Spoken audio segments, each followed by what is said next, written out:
Hello and welcome to On to the Next Project. I'm Adam Krutinger. And I'm Brian Miller. And on the show, Brian and I have a weekly free-form conversation about building a living and a life with your passion.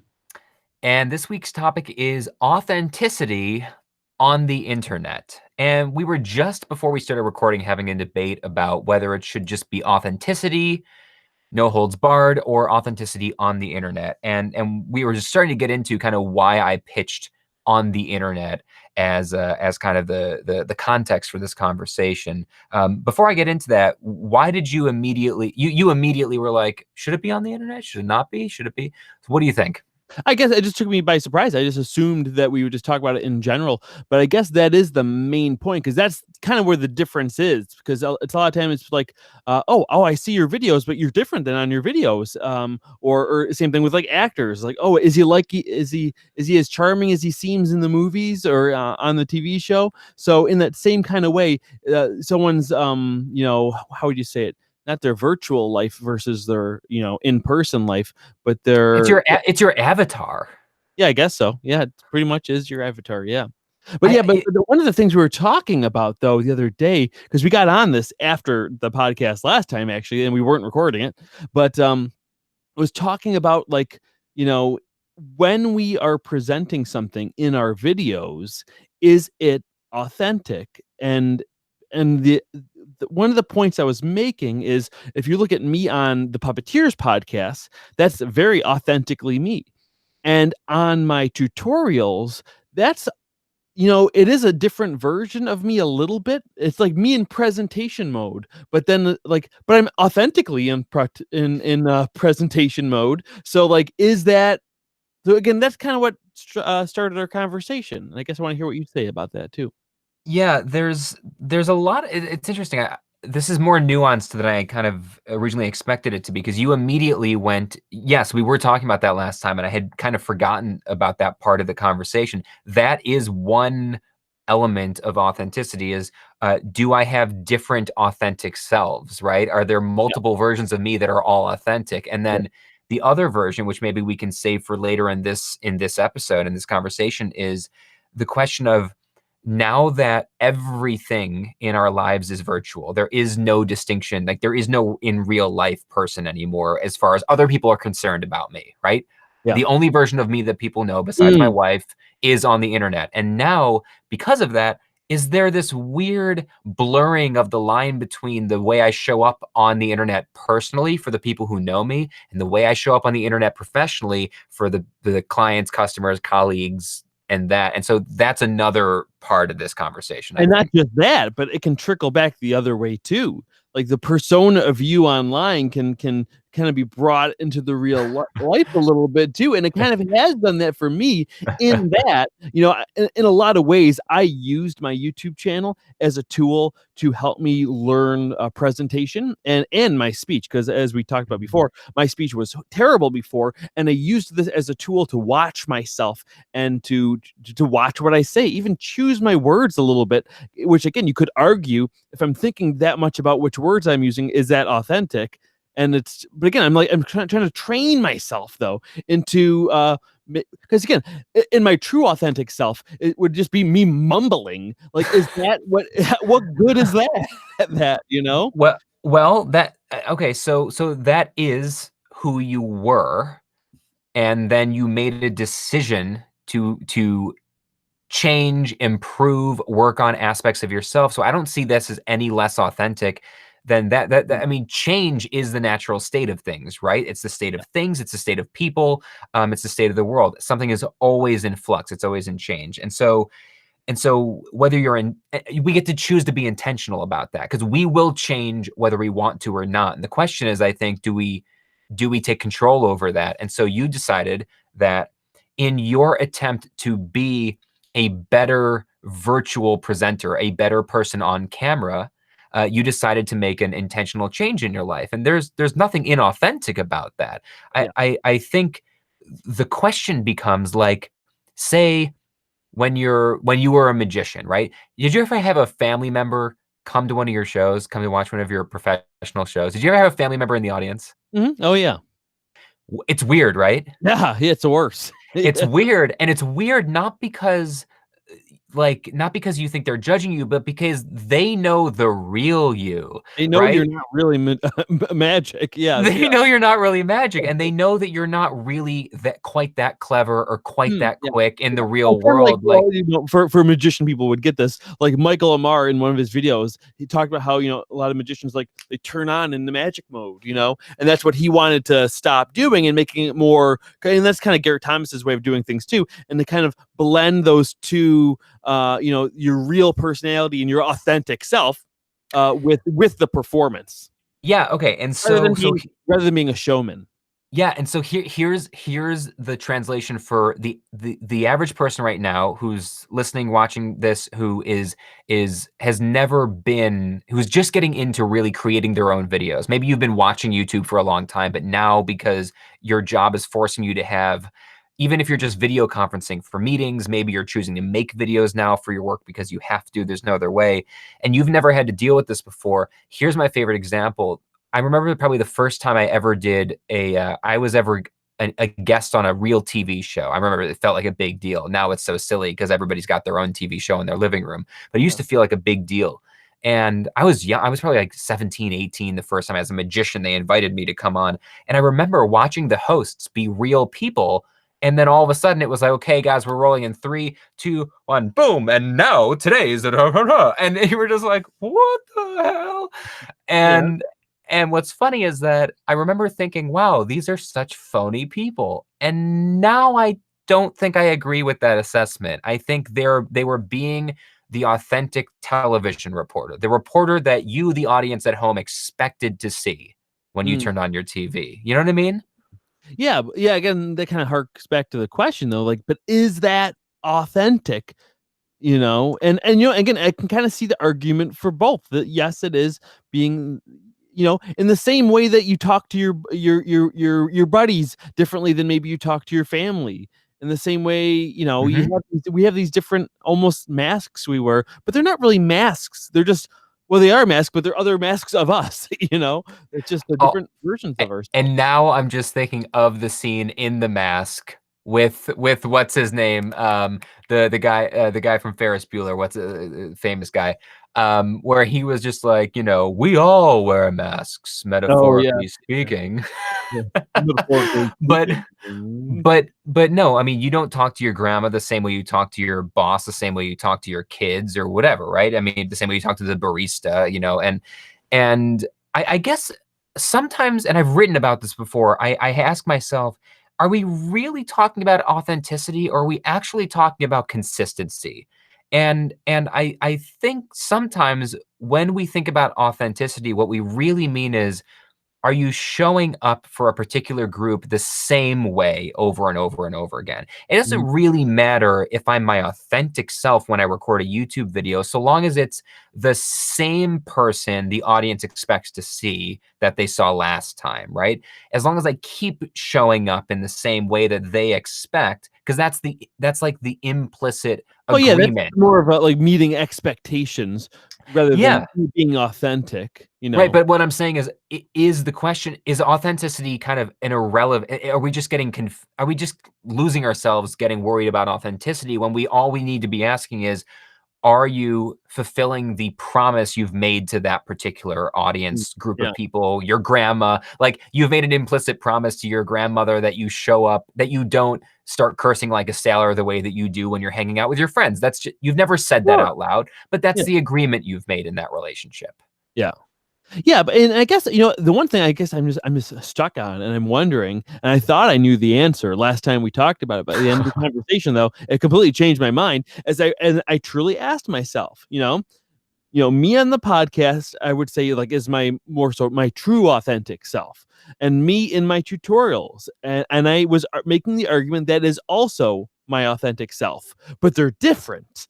And then I'm Mhm. wondering, like, but is it though? Like, me in presentation mode, me as an instructor, as a teacher, presenting something, is that still authentic? But then again, some people teach in a more authentic way. So I guess that even though I feel like I'm being authentic, maybe I'm not.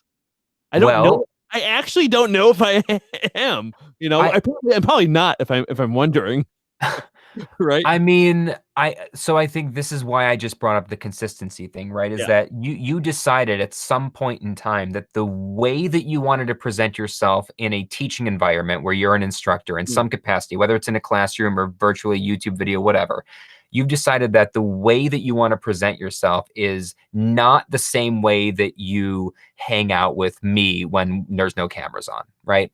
And so in that regard, I think it is authentic. It's authentic to the person that you decided to be in that situation. But if you suddenly now, after years of showing up like that as a teacher, if you suddenly just became the person, when, you and I were hanging out at our buddy's wedding, probably that might be authentic, but it wouldn't be professional, it wouldn't be consistent, and it wouldn't seem authentic to the people who have known you as a teacher. yeah, but I mean, the thing that makes it especially interesting for me though is that both of these things exist on the same channel and every Mhm. other week. So it's just like, Oh, you know? oh, okay. So here's back to the authenticity on the internet thing is that you've got within the same YouTube channel, you've got different versions of yourself. See that to me presents maybe more of a problem, right? Is that and this is where you would have told me you need to separate off into different YouTube channels if you're going to be like this in one place and like this in a different, and different versions, right? Maybe you need to segment out so that it's easier for someone who's watching to tell. Now you're smiling, you're almost laughing. Yeah, What? I'm smiling because I'm thinking, I think I just realized that on in the podcast, I am Adam Krutinger, and in my tutorials, I'm playing Adam Krutinger. That's what I think I'm doing. Well, yeah, I said to you last week when we were chatting about this after we stopped recording, you definitely are your truest virtual self is on the podcast because Yeah. and I think but you were bringing up the fact that some people have commented and like, wow, like you're crazier on the podcast. And the reason that those people don't see you as authentic on the podcast is because they got to know you for years as the teacher, as the presenter. That's how they knew you for way longer than the podcast existed, right? And so I think if they're used to seeing you show up as the teacher consistently, then suddenly seeing you being really kind of open and wild and crazy and over the top, which is how you really are in real life. Mm. Now that doesn't seem authentic because they've spent so long seeing you in a different light. Yeah, no, I exactly see that, and people may be thinking that. I've never quite had that kind of, comment or reaction from somebody about that. More so kind of things what they notice is that they just feel like that during my tutorials, I'm just shouting at everybody that it feels like not in a negative way, but just like, "This guy needs to calm down. He's just in a room by himself talking to a camera. He needs to calm down." But and then also in more conversational situations like this, and on the Puppeteers podcast, I can be very sarcastic, which Oh yeah. doesn't really work in a tutorial situation where it's one person teaching something to a camera. And that's, and sarcasm is such an extreme. Well, it comes off very extreme when it comes out of nowhere comparatively. Yeah, well, that's so that right. So that's interesting. Now, does the personality, the aspect of your personality that you lean into change because of what the expectations are, right? And this is another one of those things where if you're in a teaching environment, you really if you're a student and you're trying to learn something, you don't want to have to guess if the professor meant it or not, right? Oh, You of don't want course. to Yeah. guess if they were being, was that a joke? Were they Yeah. sarcastic or did they Yeah, but actually I mean I I see should do where you're that? going with this too, but I don't wanna get too far off from it because, like in a classroom, that's a little bit different too than just being in a room by yourself. I think it's more so just a matter of being around other people. I've Cameron next to me in the room, and we're talking to a guest rather than just me being by myself. It's not impossible, but it's a little harder to do sarcasm, or at least the kind of sarcasm that I tend to do, in a room by myself. I mean, you just have no I should start reaction to adding it. play I off should of. start mocking my puppets. That's what I should do. Well, I've been confused over your left shoulder this entire time by how bored that guy is, the little purple dude behind you. Oh, yeah, actually, he's a YouTuber. Is he a YouTuber? Yeah, yeah, He is bored by this conversation, man. yeah, yeah, there he is. Yeah, yeah, Oh Andre man. Cervery or whatever. Yeah, I can't say his name. But yeah, no, I think just to kind of tie it back into the idea of authenticity on the internet is to really decide. First of all, I guess be authentic to the project of what you're trying to do. You Hmm. know, because me being my completely authentic self when I'm supposed to be presenting information in that way would probably come off a little bit too casual and almost like maybe I'm not taking the content serious. See, and now the more times we talk about it, I'm just coming down on harder and harder on the side of I don't think there is an authentic self. I Mm, think this is yeah, just a myth. This idea that we have somewhere in our core is the real person. Because I mean, you have thoughts all day in your head that contradict each other, like from minute to minute. Like I don't know if I think like you said, it's project dependent, it's audience dependent, it's yeah, your mood dependent, but in spite of the mood you're in, right? You can choose, okay, I just had a fight with this person and this whole other thing is going terribly and there was a tragedy in my family, but I have to teach for the next hour, so I'm going to be the authentic teacher in spite of all that other stuff going on in my personal life. And I think that's authentic. I think that is what people expect. yeah. And one thing that just kind of makes me think of, and I don't want to get too deep into this because it doesn't, it could go down a dark path, but like cancel culture, whereas one person does one slip up, and then people are like, that's their true self, right?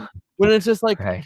right, not that I want to defend someone who is actually Yeah. awful, but like, it's just kind of that whole thing of people doing a lifetime of good and then one bad thing. It's just that whole, it's just a weird thing, right? Just a weird thing. Yeah, and that goes you're right. It's a slightly different place, but it's yeah, that's their real true only that one thing they said is their Yeah, entire true self. Right, exactly. It's like, well, that like good people can say dumb things. They can even yeah. say things and good people can say things and bad people can say good things, by the way, right? That happens a Making lot too. mistakes is authentic. And making mistakes is authentic and growing and part of the problem of the internet, and maybe this comes back into this conversation of being authentic on the internet. Part of the problem of the internet is it's written in blood, right? It's not just written in ink, it's written in blood. It is there, it's there forever. And the problem with that is you used to be allowed to grow as a human, right? Because we do change. Back to the beginning of this conversation, we change over time. And if we're lucky and if we're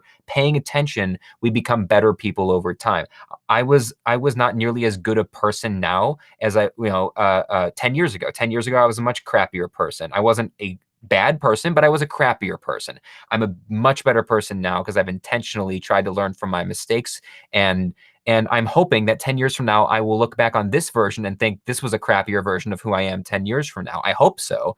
Yeah. And the internet doesn't let you do that. The internet marks this one moment in time and says, that's who you are forever. Yeah. And that makes it hard to authentically grow as a person too, right? To lean into a new way of being. Yeah, and I think the fact that we're creative people and artists in our own way, it just helps growth, uh, helps you recognize growth a little easier than Mm. people who maybe don't produce some sort of content again, whether videos or art or something. Because if you, it's hard to track your progress of growth in that.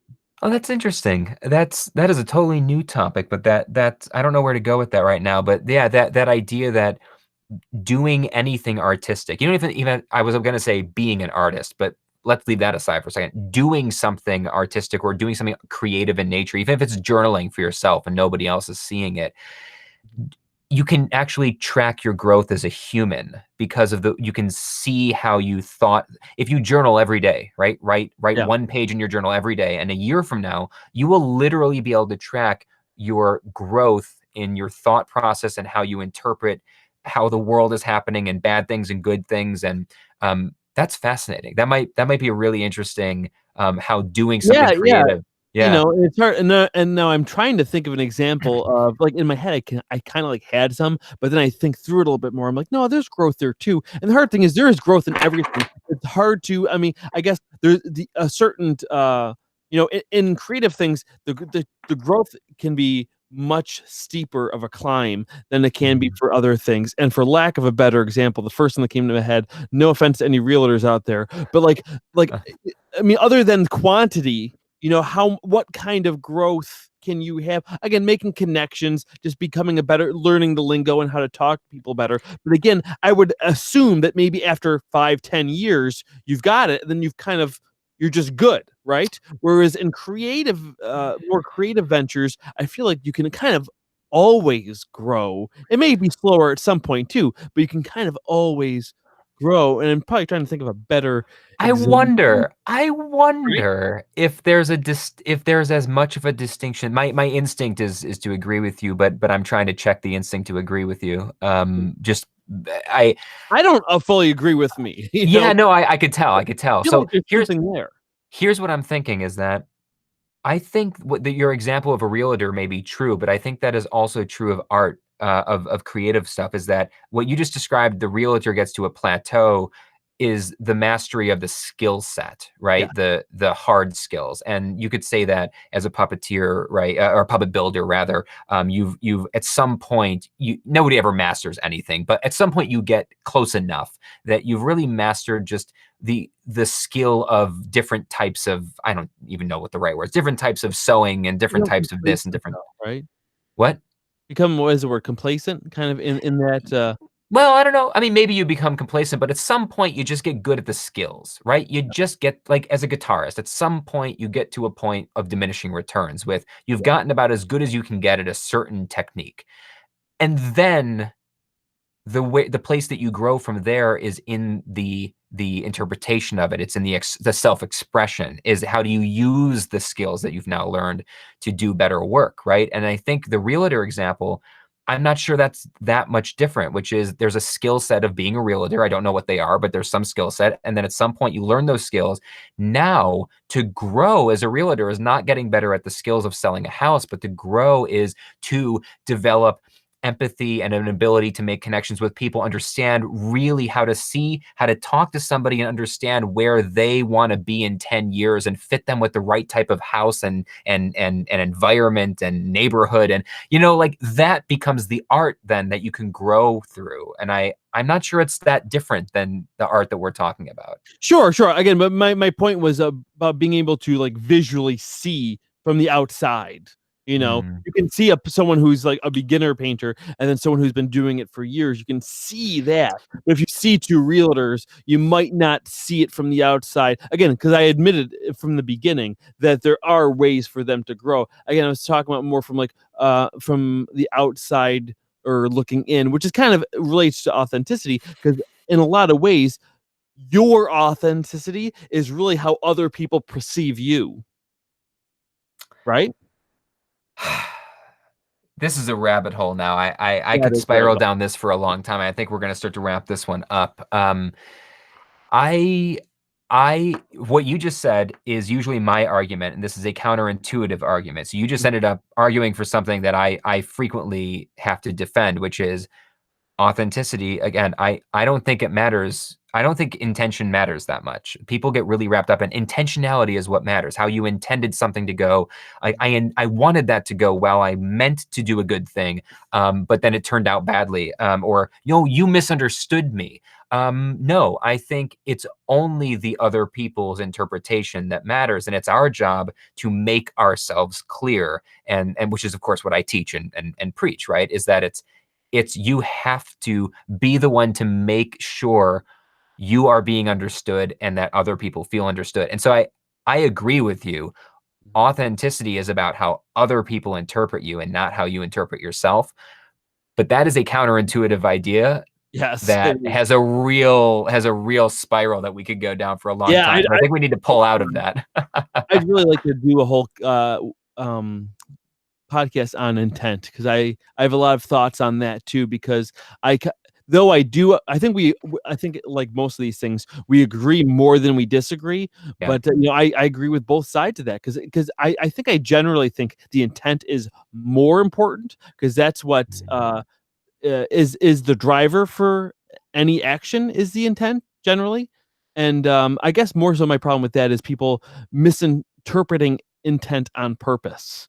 It's just to find a hole. They do. That's what it is, All though. right, Like, let's put oh, it. he meant this, but he said this. And even though we know he meant this, we're going to go by what he said, not by what he meant, which kind of goes along with what you were saying, people's interpretation of it. But my point is, a lot of times they interpret it right, but they spin it on purpose to push another Well, narrative. that This is that getting dark. that is interesting. Let's put a pin in that. Let's call intention Okay. our next week's topic, because that's Mm. perfect. We'll go right down there. But I do think you're going immediately to a very that you went to a very myopic place just now. You really went down that old there's an old debate in philosophy: are people fundamentally good or are they fundamentally flawed? And then something happens after that, right? But I think Anyone who you were thinks just they're good, that is their flaw, right? I, I think you were just arguing that most people are fundamentally evil. I knew you meant good by that, but I'm going to spin it badly on purpose because I'm bored. Yeah, again, I'm not saying most people do that, but that's definitely what a lot of people do. You said this, yeah, but I meant this. Says, yeah, but you said like, yeah, but you know what I meant. You just said that you know what I meant, right? Like, well, yeah, but you said. I'm like, "Ugh." So are people authentically good or are they authentic? All right, so we gotta pull a pin in this one, I think. Yeah. No, yeah, and no, I think to throw it back at the audience a little bit, we'd love to hear what you think about this, and even I guess since we did kind of for a while strangely focus this on me, I think I kind of brought it on myself about my two versions of myself. What do you think? Do you think they are both authentic? Do you think one is authentic and one isn't, but it's fine to be that way? I'd love to know what you think. And like we said, we're talking about potentially having the next episode be our episode on intent now, apparently. And but we were also talking about doing one that's more of a live stream and more interactive with the audience based on a topic. So I don't know if we want to do it with that topic or if we want to push that back 1 week. We'll see. We'll talk about it. Yeah, maybe we should try it. But we'd have to announce and schedule a time and all that stuff. So let's talk about it, and we will announce something somehow. Do we have community features available? Probably not, right? No, I think we have 10 subscribers. No, I think we have 11 subscribers, Oh, although like 11. 4 of them are the two of us and all of our channels. Yes, yeah. All right. Well, this was good. I had a good time on this topic. So Yeah. thanks for tuning in, and on On to the the next next one. project.